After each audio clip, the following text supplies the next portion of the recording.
There are moments in life when everything feels hollow.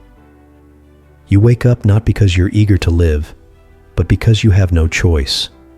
The sun rises, the clock ticks, and the world demands that you perform. But inside, you feel nothing, or worse, a low, persistent dread, like a shadow that clings even in the light. This is what we often call anxiety or hopelessness. But in truth, it's something deeper. It is the soul's quiet rebellion against a world that no longer feels meaningful. We live in a time that promises us everything: freedom, success, happiness. But what it gives us instead is 1,000 distractions, carefully designed to keep us from facing a haunting truth: that despite all our progress, many of us are still silently suffering. Somewhere along the way, anxiety became a private prison, one that we decorate with smiles, productivity, and perfectly curated lives online. But inside, we're trembling, not because we're weak, but because we're awake. Awake to the terrifying realization that life, in all its complexity, offers no final guarantee of peace, meaning, or control. The philosopher Soren Kierkegaard called this feeling the dizziness of freedom. The more we become aware of our choices, the more we confront the abyss, the possibility that nothing truly matters, and that we are entirely responsible for shaping our lives from that nothingness. It's not just overwhelming, it's paralyzing. Because if there's no fixed meaning, no divine blueprint or cosmic assurance, then every decision becomes a kind of existential gamble. And with that comes fear, doubt, crippling uncertainty. But here's where things get interesting. What if this hopelessness isn't a sign of something broken within us, but rather something profound? Friedrich Nietzsche once wrote, "He who has a why to live can bear almost any how." And yet, to find that why, we must often first lose everything we thought gave life meaning. We must stand in the ashes of our old beliefs, our past selves, and simply feel the weight of the void. This is not weakness. This is a rite of passage. In myth and mysticism, this moment is called the dark night of the soul, a period where the old self dies and the new self has not yet arrived. It's not just depression, it's transformation, a brutal, sacred shedding.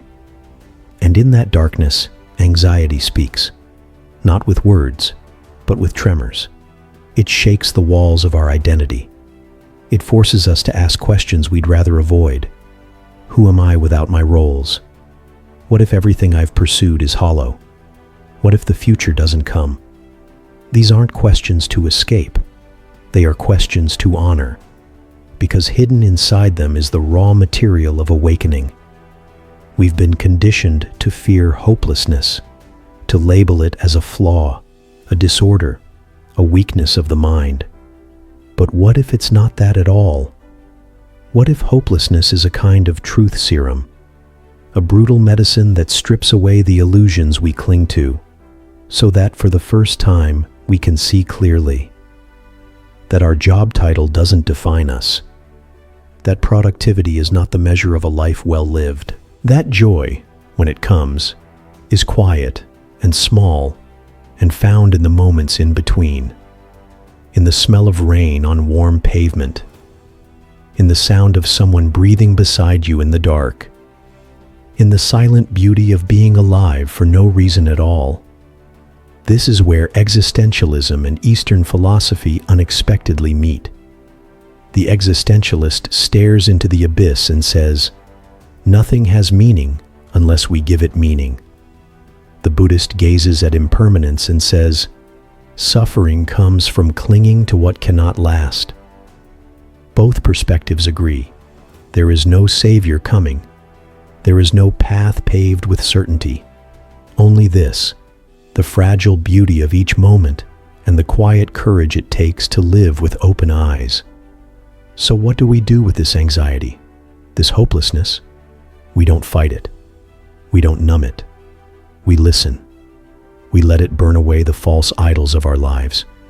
We let it strip us down to the bone until only what's real remains. Not comfort, not certainty, but truth. And from truth, freedom. It is in the bleakest nights that the stars appear brightest.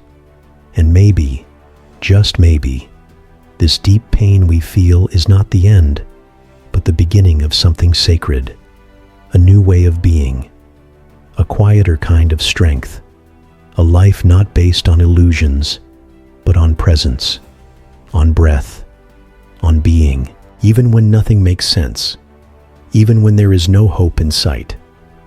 Because the strange, paradoxical thing is this: once we stop demanding that life make us happy, once we stop chasing the promise of escape, we begin to notice something else, a kind of stillness, not peace, not joy, but something more honest, a soft awareness that maybe just being here is enough, that maybe we are enough, even in our anxiety, even in our hopelessness, especially there, because to feel so deeply is to be profoundly alive, and that in itself is a quiet miracle. But miracles don't always arrive with fanfare. Sometimes they slip in unnoticed, on the back of suffering. Think of a seed, buried beneath the soil in total darkness. No light, no direction, no promise of what comes next. And yet, it begins, slowly, painfully. It cracks open, and from that crack, life emerges. We are not so different. Our despair is not a dead end. It is the crack. And through it, something deeper tries to emerge.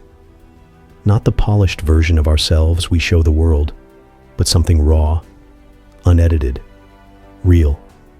To reach that, we must be willing to let go of timelines, of explanations, of the need to always feel okay. Because healing isn't a straight line, enlightenment isn't a finish line, and wholeness doesn't always feel good. Sometimes wholeness feels like breaking. Sometimes it sounds like silence. Sometimes it looks like sitting alone with your own breath, choosing, again and again, to stay. Not because you're certain, but because you're willing. Willing to meet yourself in the wreckage. Willing to rebuild, even without a blueprint. And maybe that's what courage really is. Not the absence of fear or pain, but the refusal to abandon yourself in the middle of it. If this made you pause, if you're drawn to deeper truths and quiet strength, then you're in the right place. Like, subscribe, and keep exploring with us. See you in the next one.